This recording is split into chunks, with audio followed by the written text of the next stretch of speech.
আমরা এখন আলোচনা করব কলিগেটিভ প্রপার্টি বা সংখ্যাগত ধর্ম। আমরা এই আলোচনাটুকুর মধ্যে কলিগেটিভ প্রপার্টি কাকে বলে, কোন ক্ষেত্রে প্রযোজ্য, শর্ত কি, এইটুকু আলোচনা সীমাবদ্ধ রাখবো। আমরা পরবর্তী আলোচনায় এক একটা করে কলিগেটিভ প্রপার্টিকে ধরে আমরা দেখব যে কলিগেটিভ প্রপার্টি 4 প্রকারের হতে পারে দ্রবণের ক্ষেত্রে। এরপরে আমরা এক একটা করে কলিগেটিভ প্রপার্টিকে ধরে ধরে আমরা আলোচনাটা করব। যাই হোক, প্রথম আমরা আলোচনায় আসি যে কলিগেটিভ প্রপার্টি বা সংখ্যাগত ধর্ম, এটার সংজ্ঞাটা কি এবং সেটার ডিসকাশন। দেখো, এখানে বলা হচ্ছে যে দ্রবণের যে ধর্মগুলি দ্রাবের কণা সংখ্যার উপর নির্ভরশীল কিন্তু দ্রাবের ভৌত বা রাসায়নিক প্রকৃতির উপর নির্ভর করে না, অর্থাৎ নির্ভরশীল নয়, সেগুলোকেই বলা হয় কলিগেটিভ প্রপার্টি বা সংখ্যাগত ধর্ম। তাহলে সংখ্যাগত ধর্ম কেবলমাত্র দ্রবণে উপস্থিত দ্রাবের কণা সংখ্যার উপর নির্ভরশীল।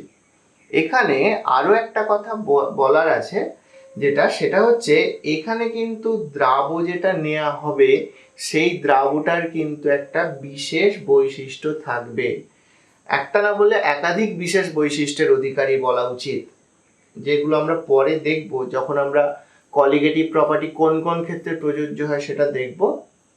যাই হোক, আপাতত আমরা এই ব্যাপারটা বুঝি যে ধর্মগুলি দ্রাবের কণা সংখ্যার উপর নির্ভরশীল, এটার অর্থটা কি। আচ্ছা, এই অর্থটা আমরা অবশ্যই বুঝবো।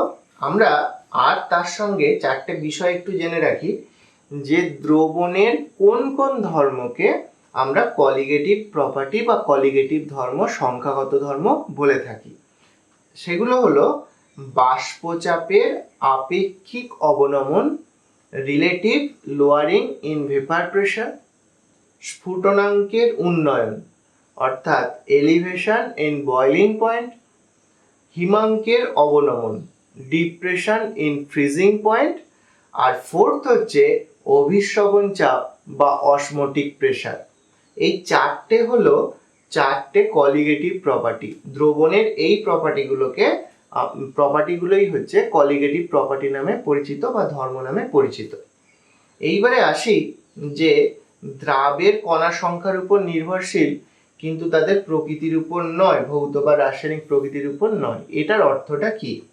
এটার অর্থ হলো এইরকম, ধরা গেল যে আমরা 1000 গ্রাম জলেতে আমরা করলাম কি, সাপোজ আমরা 1 মোল ইউরিয়া যোগ করলাম। আমরা জানি 1 মোল ইউরিয়া মানে অ্যাভোগাড্রো সংখ্যক ইউরিয়া অণু।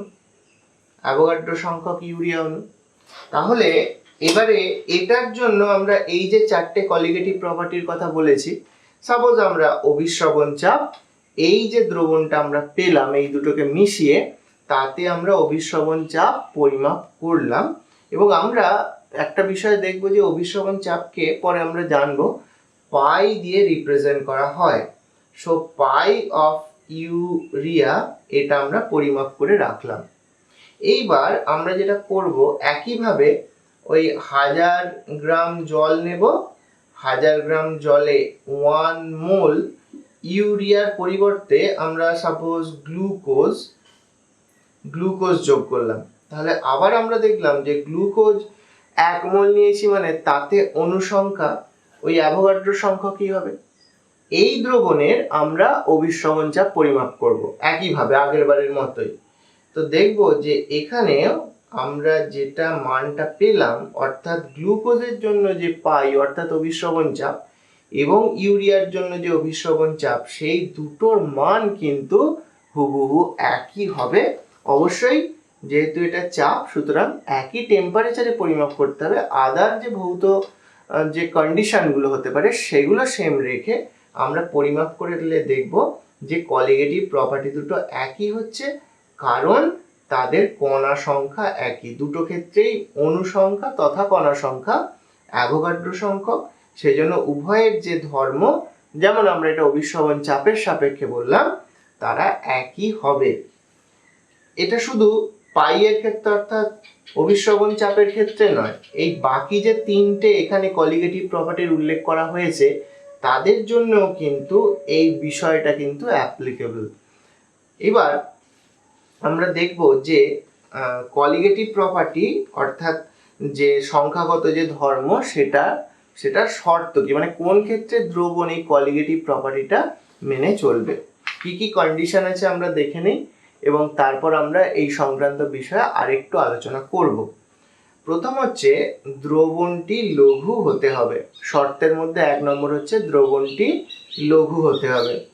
দেখো দ্রবণটি লঘু হতে হবে অর্থটা কি, তার মানে যদি গাঢ় দ্রবণ নেওয়া হয়, অ্যাকচুয়ালি এই যে কলিগেটিভ প্রপার্টি এটার সঙ্গেও কিন্তু আমরা যে রাউল্টের সূত্র যেগুলো আলোচনা করেছি আগে তার কিন্তু রিলেশন আছে। আপাতত যে রাউল্টের সূত্র আমরা আলোচনা করেছি, আমরা দেখেছি রাউল্টের সূত্র তথা আদর্শ দ্রবণ লঘু দ্রবণগুলোই হয়। তাহলে যেগুলো গাঢ় দ্রবণ যার মধ্যে দ্রাবের ঘনত্ব বেশি তাদের ক্ষেত্রে কিন্তু সেটা লঘু দ্রবণ নয়। লঘু দ্রবণ যেহেতু আদর্শ দ্রবণ নয় তাদের ক্ষেত্রে কিন্তু কলিগেটিভ প্রপার্টিটা সঠিকভাবে অ্যাপ্লিকেবল হবে না। 2 নম্বর, দ্রাবক তড়িৎ অবিশ্লেষ্য, অসংযোজিত ও কঠিন হবে। এটার মানে কি সেটা বলি। এটার মানে হলো এই দ্রাবটা তড়িৎ অবিশ্লেষ্য। অর্থ কি?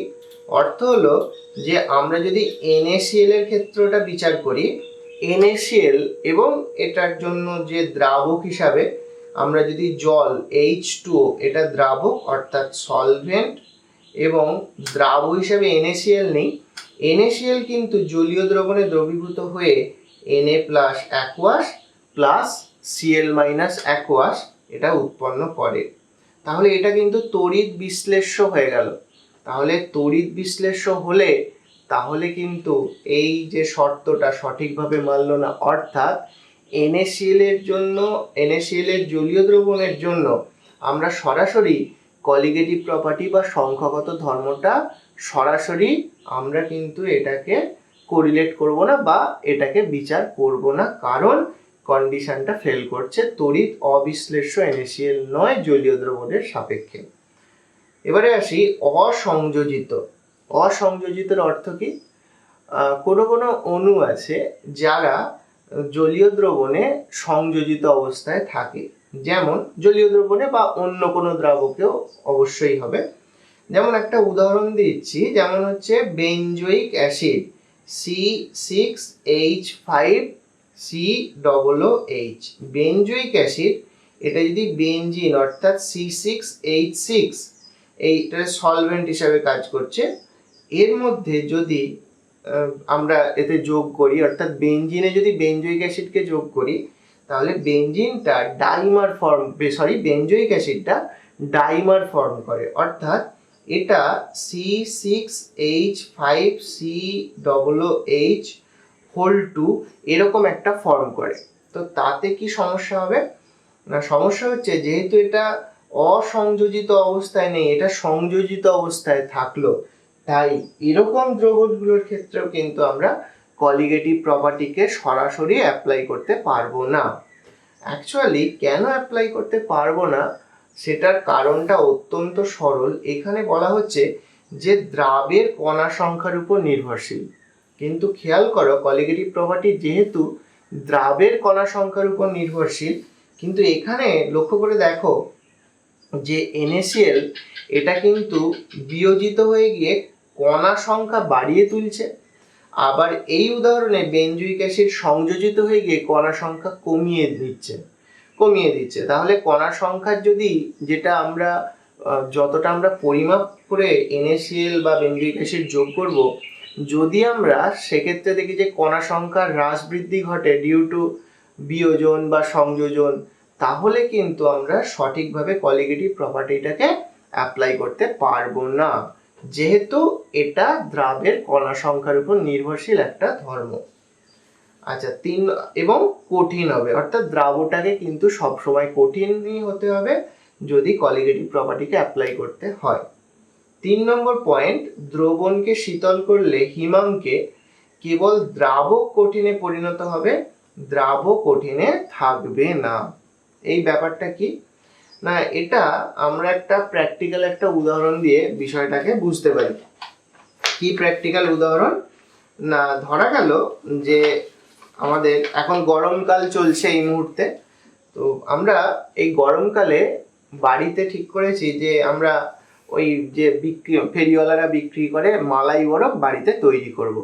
তো তুমি কি করেছো না, একটা পাত্রের মধ্যে, একটা গ্লাসের মধ্যে বা এরকম কিছু একটা পাত্রের মধ্যে এখানে জল নিয়েছো, জলের মধ্যে সাপোজ চিনি দিয়েছো।